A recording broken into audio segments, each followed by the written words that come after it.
MP board कक्षा 9वीं वाले सभी प्यारे भैया बहनों के लिए यहाँ पर सामाजिक विज्ञान का जो सप्लीमेंट्री परीक्षा का पेपर है वो आ चुका है। सप्लीमेंट्री यानी कि द्वितीय परीक्षा का नाम उसे दिया गया है। सभी बच्चों को इन प्रश्नों को याद कर लेना है, क्योंकि प्यारे विद्यार्थियों, आप सभी बच्चों को जो मेरे द्वारा पेपर बताए जा रहे हैं आपकी परीक्षा में 100% पूछे जाएंगे, ये मेरा आपसे वादा है। तो सभी बच्चों को किसी भी कंडीशन में अब पास होना ज़रूरी है। चैनल पर जो बच्चे हमारे साथ नए जुड़े हैं, प्यारे विद्यार्थियों, चैनल को सब्सक्राइब जरूर करके रखना। मेरे द्वारा सेट ए, बी, सी और डी ये चारों सेट पेपर आपको बता दिए जाएंगे, और इन चारों सेट पेपर में से प्यारे विद्यार्थियों 99% पेपर पूरा आएगा। इसलिए आप पेपर को याद कर लीजिए, रट लीजिए।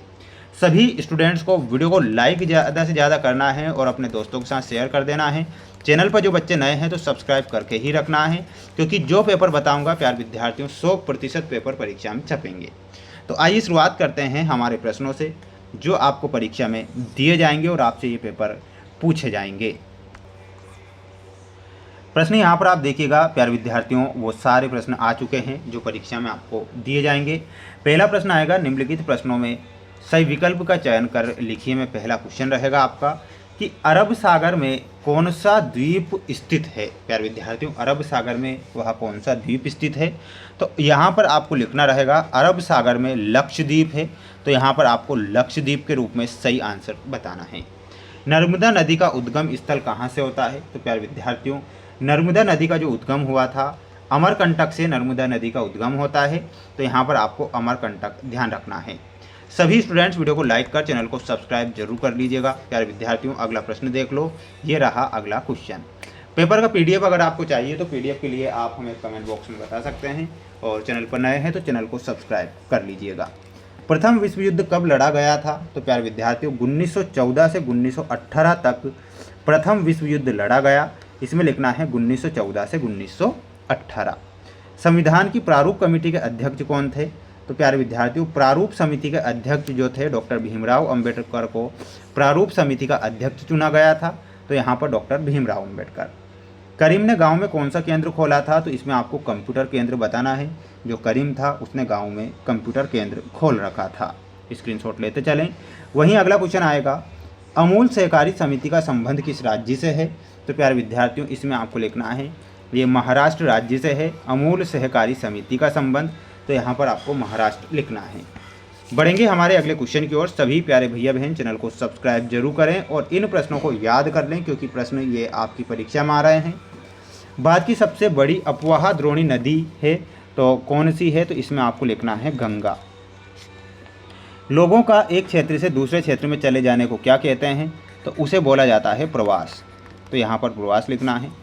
जॉर्ज यूल नामक अंग्रेज अफसर ने शिकार के दौरान कितने बाघ मारे थे, तो यहाँ पर आपको 400 बताना है। लोकतंत्र जनता का, जनता के लिए जनता द्वारा शासन है, ये कथन किसका था, तो ये कथन अब्राहम लिंकन का था। यहाँ पर आपको क्या लिखना है, अब्राहम लिंकन। अगला देख लो, महात्मा गांधी ग्रामीण रोजगार गारंटी अधिनियम वर्ष में आया था, तो ये आता है सन 2005।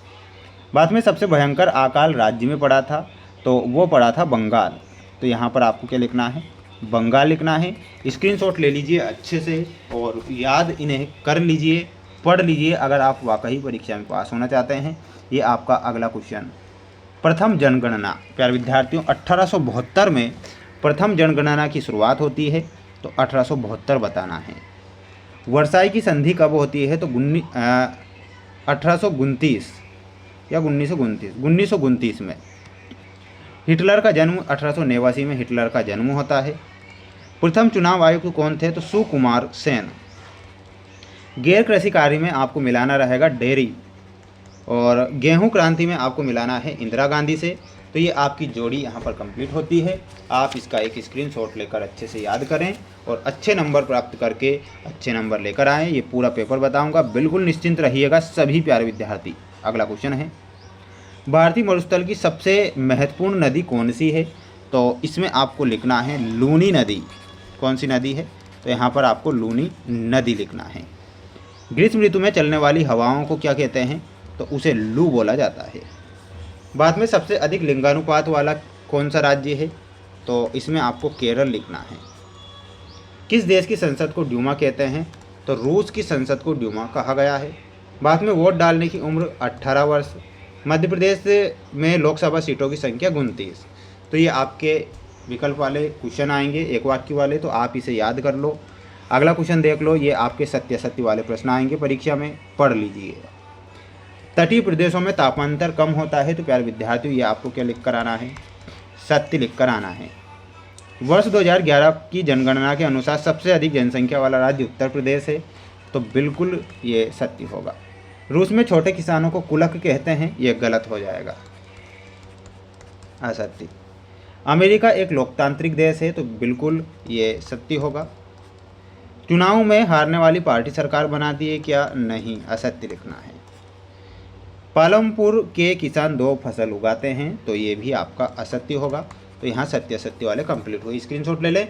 बढ़ेंगे अगले क्वेश्चन की ओर। अगला क्वेश्चन देख लीजिए, ये आपके 2-2 नंबर वाले क्वेश्चन है, पूरा का पूरा पेपर बता रहा हूँ, देख लीजिए। ये सभी बच्चे जो विद्यार्थी हमारे साथ नए जुड़े हुए हैं, प्यारे विद्यार्थियों, चैनल को सब्सक्राइब जरूर कर लेना। इन सभी के आंसर मैं आपसे कह रहा हूँ कि इन सभी के आंसर बता दूंगा, पेपर के PDF प्रोवाइड करवा दूंगा। बिल्कुल निश्चिंत रहिएगा, सभी बच्चे चैनल को सब्सक्राइब जरूर करें। ये पूरा का पूरा पेपर है जो आपको परीक्षा में दिया जाएगा। चैनल को सब्सक्राइब करना ना भूलें। जय हिंद।